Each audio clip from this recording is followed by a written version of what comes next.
Now recognize the gentleman from Louisiana, Mr. Carter, for 5 minutes to ask your questions. Thank you, Mr. Chairman and ranking members.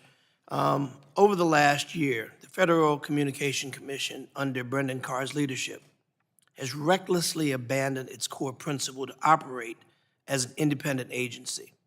Instead, it has weaponized its power to bully news organizations and broadcasters that disagree with the president on his political agenda. That's unfortunate.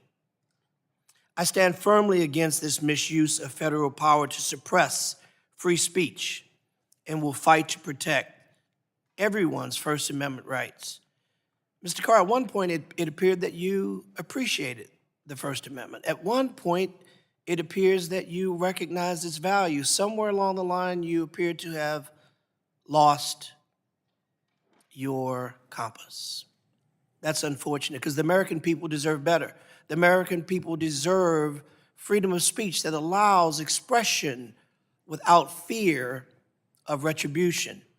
That is not the America that we should have. We have a rule of law. We have a constitution. We have those protections, and unfortunately, sir, you have failed in the regard of protecting those rights. So I'm going to pivot because I really don't have time for filibuster, and we have a need for questions to be answered. Commissioner, as the co-chair of the Wi-Fi caucus, I'm encouraged by the FCC's continued commitment to dedicating the 6 gigahertz band for unlicensed use, which is essential for Wi-Fi technologies.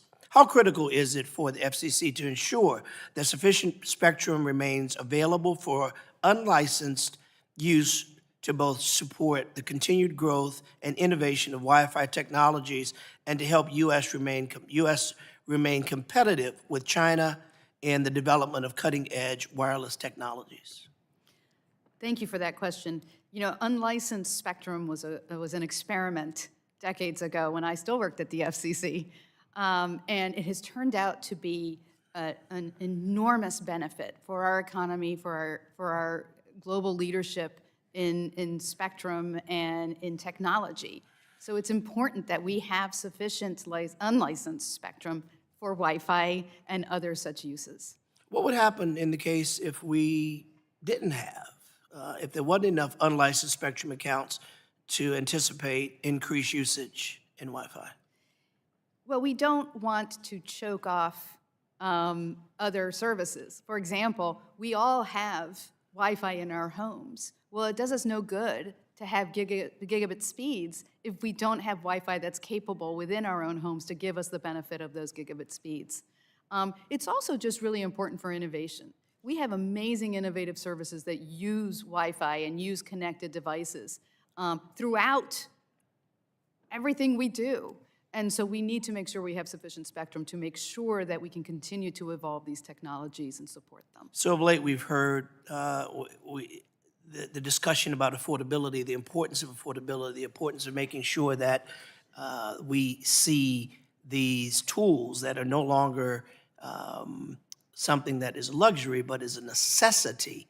How does preserving, expanding access to unlicensed spectrum help advance affordability and digital opportunity for rural and underserved communities like that of my district?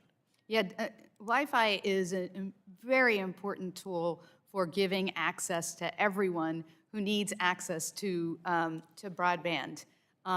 Whether we get them through our library or we have students that are sitting in the parking lot of a McDonald's in order to access broadband, what Wi-Fi has enabled is this type of accessibility, and it's very important that we continue to support it. Under the Biden administration, Louisiana, I'm very proud to say, was number one. We were ready. We were ready for shovels in the ground with the BEAD program. Under the Trump administration, there was a drastic halt.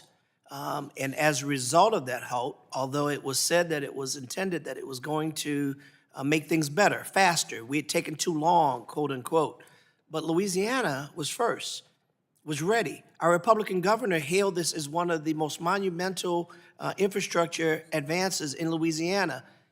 Yet now we hear that from my colleagues, I think Mr. Latta, said a little while ago that thankfully we were able to stop this because things weren't moving fast enough. Well, in fact, we were moving fast enough, and we had done all of the legwork through a Democratic governor and a Republican governor, only to be halted by this administration, which leaves us now with a far less superior product that's going to ultimately cost more money, and the people will get less service and an inferior product. Real briefly.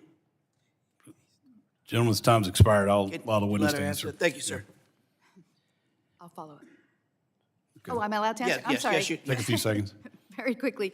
Yes, we are over a year since this, or about a year since this administration took over and complained about the amount of time that it took to deploy under the last administration, and yet they've now effectively added yet another year. So I am concerned that this administration has a race to the bottom in terms of what provision, what technology it's going to use to provide broadband service, and I'm hopeful that the end outcome is that everyone gets the broadband they need to participate in the artificial intelligence economy. And Mr. Chairman, I'm going to submit for the record and ask that you have an opportunity to answer, because obviously Next Gen 911 is a huge issue, making sure that we're providing opportunities for law enforcement to actually be able to access the greatest technologies that we have, when in fact today they can't. I agree with you. That's why I let you go a little extra, but